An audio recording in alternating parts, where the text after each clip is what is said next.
Coming up on Kochie's Business Builders, the gelato guru who runs his business for the kids to take over. Turning a passion into an award-winning business, you're going to just love Patriot Campers, and how a fashionista spotted a gap in the yoga market and built an empire.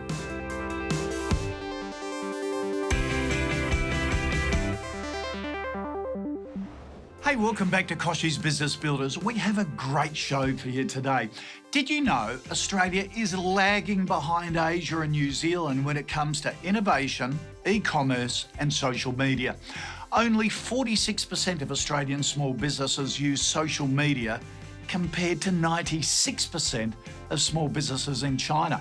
And only 5% of Australian small business are planning to introduce a new product in the next 12 months compared to 46% in Indonesia. So, what can we do about this? First of all, sign up to become a free member of smallbusinessfirst.com.au. This is a great community where you can find out the latest tips and tricks to help your small business and even save a lot of money on key expenses. Coming up, a former fashionista turned yoga instructor on how she created an international activewear brand with just $15,000. Plus, Patriot Campers has won Australian Camper of the Year for the past 4 years. Owner and founder Justin Montesalvo tells Cindy Batchelor from NAB how he turned his family's passion for camping into an award-winning small business. How you doing? Hi Justin, great to see you. Thanks for having us. Justin Montesalvo set up Patriot Campers 4 years ago and specialises in state-of-the-art off-road camper trailers that caters to adventurers around the country. We sent in Cindy Batchelor from NAB to get his story. Look, all the Patriot Campers is all about keeping everything simple. You can see you got a massive tent up the top there. You got a queen-size bed in this model, but our most popular is the king-size. Plenty of room for the kids. Full stainless steel kitchen. Everything's accessible at your fingertips and simple. As the winner of Australian Camper Trailer of the Year for 4 consecutive years, Justin shows us what makes his camper trailer stand out. Well, the designs, they keep changing so much. You know, we've gone back and won Camper Trailer of the Year 4 years in a row because we actually use our product throughout the year. And my design team hate it when I come back from a trip because the list is huge. We make all these little changes to make it comfortable, and that's the secret behind the success. But how did it all get started? I've been in sheet metal my whole life since I'm a third-generation manufacturer, Australian manufacturer. My father's been in steelwork, my grandfather was in steelwork. So growing up, it was a natural progression that I was going to get involved in the metal industry to some extent. As a camping enthusiast, Justin never dreamed his hobby would become a successful business. But after building a trailer for personal use, he was bowled over by the reception from fellow campers and decided to start selling them. So what's the growth look like? How successful has the business been? Look, there is absolutely no way that anybody could have planned for Patriot Campers being what it is today in such a short amount of time. It has exceeded any expectation that I could have possibly had, and it's been very difficult to hold on to the growth. Again, it's the focus for us now is consolidation, manufacturing, getting better at building the products. So when you actually look at your growth, without giving away any trade secrets, what are the tips or, what are the things that have made you successful in such a short period of time? Social media has been a massive part of Patriot Campers and the growth within the business. Now, obviously, the product speaks for itself. Yes. But getting that product out into the marketplace and making people aware of it, social media has really been the key, and we've really found that authenticity behind our posts and what we do is what's given us the most traction. We keep it real. We involve the kids. My wife is heavily involved. I'm involved. We're the only 2 people that manage our social media. There is nobody else involved in the business that handles our social media. That's our little baby, and our customers in the market see it. And I think that's a really important point to make, because when you're a business owner, you need to really be clear about what are the 2 or 3 things that only you can do. Yep. And clearly, owning your brand and what that brand means is important to you. It's never been a commercial brand. It's a brand that's been born from a lifestyle, and that's the industry that we're in. We don't sell camper trailers. We're selling a dream. We're selling a lifestyle. Justin is such a character. He shares more of his fascinating story after the break, and we find out how this Queenslander unexpectedly created a successful business brand. Australian business owners are working up to 80 hours a week. That's according to the latest Scottish Pacific SME Growth Index survey. The survey showed 88% of business owners work over 50 hours each week, with 43% working 60 to 80 hours a week. This equals 12+ hour days, 6 days a week. The main issues causing stress are cash flow, not having enough time to get things done, customer or supplier issues, business model disruption, and staff issues. As well as this, the ability to always be on isn't always a good thing. The rise of mobile and digital technology comes with a double-edged sword, with 44% of business owners saying it's actually had a negative impact on their work-life balance. But despite the challenges, tough conditions and stress, Aussies are still keen to start their own business, with 1 in 3 dreaming of being their own boss. Next up, Debbie from Dharma Bums tells us how she spotted a gap in the lucrative yoga market and decided to create an ethical activewear brand. We'll be right back with more of her story after the break.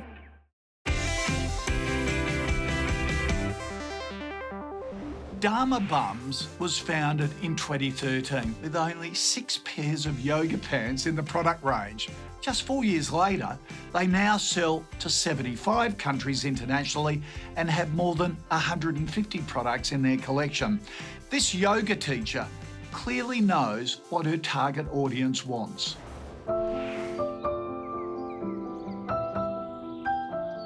Dharma Bums is a yoga and activewear company. We founded the business in 2013 with just $15,000.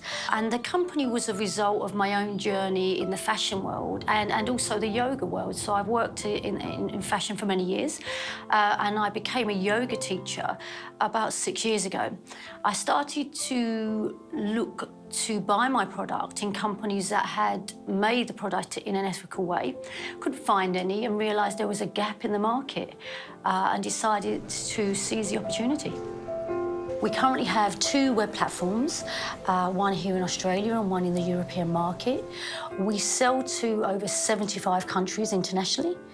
We have wholesale partners in 35 countries. So our product range has gone from a humble 6 pairs of pants in the early days to us being able to offer over 150 garments in the current collection. The growth has been phenomenal. The public have really embraced the brand. The key to setting the business up with strong foundations actually for us was a really good business plan. And we took many months to get that business plan down on paper and make sure that we had something tangible to follow. We then had to decide what web platform to use to open our online store. We have access to great platforms such as Shopify, which enable you to open up a store of your own in literally a day.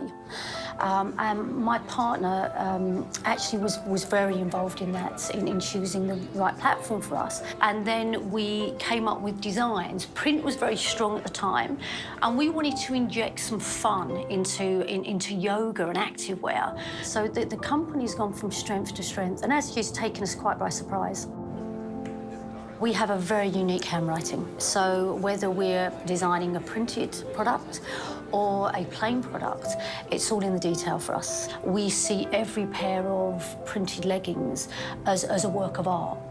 We will take inspiration from catwalks, we'll take it from nature, and we have a really talented team of designers that will spot a trend before it's hit the high street.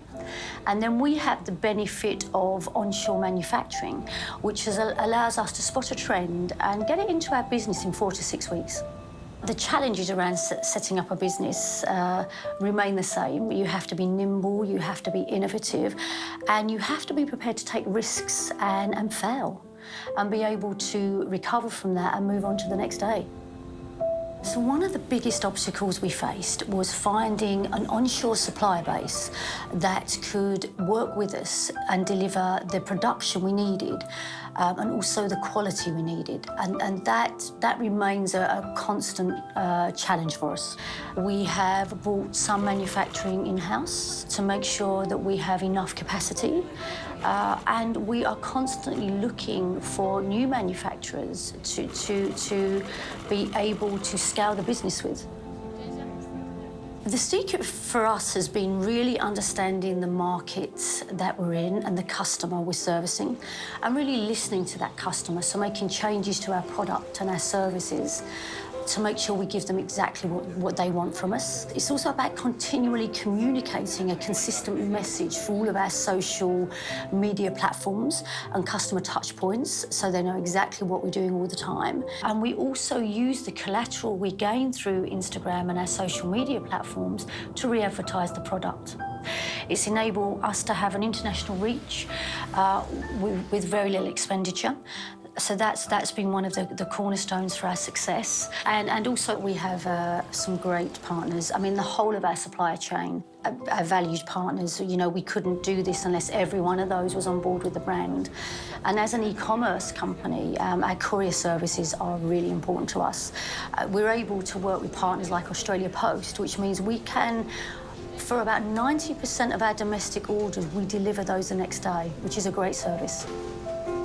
The vision for Dharma Bums was always to create a brand that was made to empower the people that wore it, but also the people that made it. That vision hasn't changed. We're still really committed to delivering that. And the most rewarding part of my job, I would say, is creating something from scratch and seeing it come to life, and then seeing it on customers. Yeah, and then receiving great feedback. Yeah. Coming up, Justin explains his step-by-step plan to approaching an international market. Plus, Nick Palumbo from Gelato Messina on why you should run your business as if your kids will take over one day.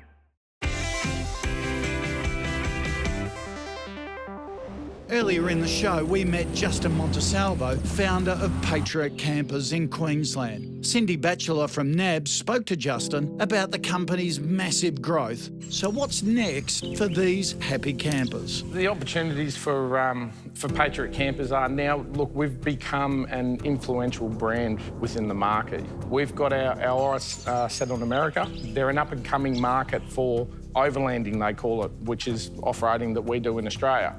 They're obviously population-wise 350 million versus 24 million or whatever we have in Australia, but their market is actually a lot smaller than ours is. So it's going to be an education process in the States. So going into a new market like that, into the US, and I have lots of customers who have that aspiration of wanting to go in. But, you know, things to consider, barriers to entry, Yep. you know, what is your target market? Yep. You know, how are you going to access that? Yep. And when you think about production, well, what are the sorts of things that are on your mind thinking about going into a brand new market? The answer to that question is absolutely endless. Look, I suppose probably the standout things is our production volumes, whether we're going to be able to handle it. Now, we're not going into the States with a shotgun approach. No. It is going to be very targeted. There's compliance regulations to consider. There's the US dollar to consider. Yes. There's business setups, currency conversions, distributors, agents, warranty. There is a lot that's going to go into it, and we're going to handle it from in-house. So still made in Australia, 100%. Exported to the US. 100%. Look, made in Australia is, I mean, we wear the logo on our sleeves. It's something that we're very, very proud of. I think the whole Made in Australia brand, if you like, is a great opportunity too. So, you know, it's really understanding that market and, as you said, containing your growth so that you're able then to manage your production and make sure you also manage the demand and the expectations of the customers you're going to be serving. Yeah. So I love to ask small business owners about their coalition. Who are the people around you, your partners, your support network that really support you to be successful? Support comes back to definitely the team that's surrounding me and not so much the team made up from employees, it's everybody who's outside of that circle. We partnered up with the NAB when we started Patriot Campers, and that's been one of the best decisions that I've ever made. They've got the infrastructure in place that if I have any financial questions, and be it raising capital for new equipment or expansion into new buildings, or even some advice on how to get into the States and setting up foreign currencies and those sorts of things, which we have no idea about. So they've been a great support network. And the number one supporter is definitely my wife, you know.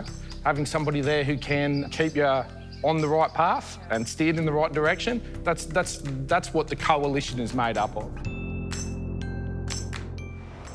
how inspirational was it to hear Justin share his small business story?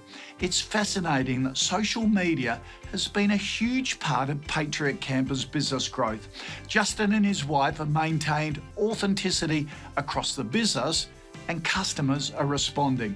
And as Justin said, it's all about selling a dream and a lifestyle. Look, visit smallbusinessfirst.com.au to share your stories with other small businesses and to check out their great deals. Hi, my name is Nick Palumbo from Gelato Messina. I started Gelato Messina in 2002, and this year we're on track to hit 28 million in revenue. My top tips for success are surround yourself by the best people you possibly can. Make the best product and be true to yourself. If you know it's not the best product, figure out a way to make sure that it is the best product. Run the business as if your kids will take over one day, because it forces you to make the long-term decisions that's required to build a business, and most importantly, never give up. And I hope it helps with your success. Ready for another burning business question? Ask Kochie is coming up. Don't forget to send us your video question through kochiesbiz.com.au.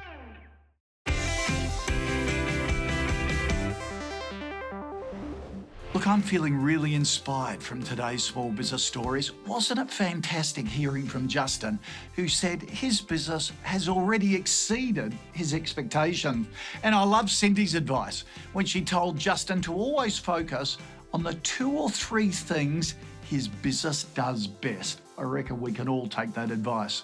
Next up, I'll be getting stuck into another viewer question. Don't forget, you can send us your video questions by visiting kochiesbiz.com.au.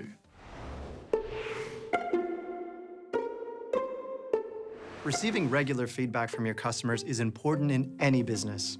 Collecting instant reactions helps you identify problems as they arise and identifies problem areas you may not have noticed. This tech can be simple, like a form on your website. Others, like the True Rating feedback system, are easy to use and are far more powerful. For instance, True Rating allows customers to provide a quick rating about their experience with the business on a scale of 0 to 9 via the FPOS pay machine when they pay. For example, the impact of a new manager or in-store promotional activity can easily be measured simply by asking a customer a single question at the point of payment. Plus, because it's via the payment device, you can see a direct link between how happy customers are and how much they spend. Other mechanisms such as Opinion Lab and Poll Daddy gather customer feedback by integrating it into your existing website. So why not try it today? Hello and thanks for watching Ask Kochie, where I answer one of your critical business questions. Let's check out today's question from Bill and Jennifer. Hi, Kochie, I'm Bill. And I'm Jennifer. We started MindWorks 20 years ago to help people think more creatively, Learn faster, and innovate better. running corporate and public programs in over 20 countries. And we are savvy with our social media. Our question is, how do we know what the future holds for training organisations and similar companies where technology is completely changing the marketplace? Is face-to-face training dead? And how do we future-proof our business? What should our business model be for the future? Thank you. Blimey, you're synchronised, Bill and Jennifer. That was fantastic. Great question. Now, look, I can't tell you what business model you should adopt, but I can talk to you about tech to adopt that will help future-proof your business.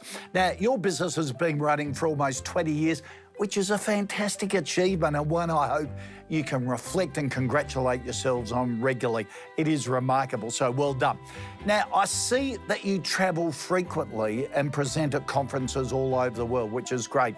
The beauty of technology is that it can help cut down on those business trips if that's something that you want to do. With a great internet connection, a video conference can be just as good as the real deal. And technology like Adobe Connect, Skype, or Citrix GoToMeeting can all be fantastic. Now, the rise of 360-degree video can give users a real experience and help them feel as if they're at the conference. There are also plenty of online tools to help collaborate in real time. Think about Dropbox or Google Drive to work off the same version of documents in the cloud. Now, this means You could do a presentation once and then share it online with clients all over the world, which I'm sure could have a time and a cost benefit. It also means clients can access your information at a time that suits them. Remember, technology is supposed to make our lives easier, and that includes the lives of our customers. Now, ASQA is the regulatory body for registered training organisations. So if you make major changes to your model, it's worth getting in touch and making sure you still meet any of the requirements that they set. Hope this helps, Bill and Jennifer. Good luck with it, and hey, keep us up to date. We'd love to follow your progress. Now, to stay up to date with all the latest in small business news, tips and inspiration, head to kochiesbusinessbuilders.com.au, and it's all there every single day of the week, every minute of the day. We'll catch you next week.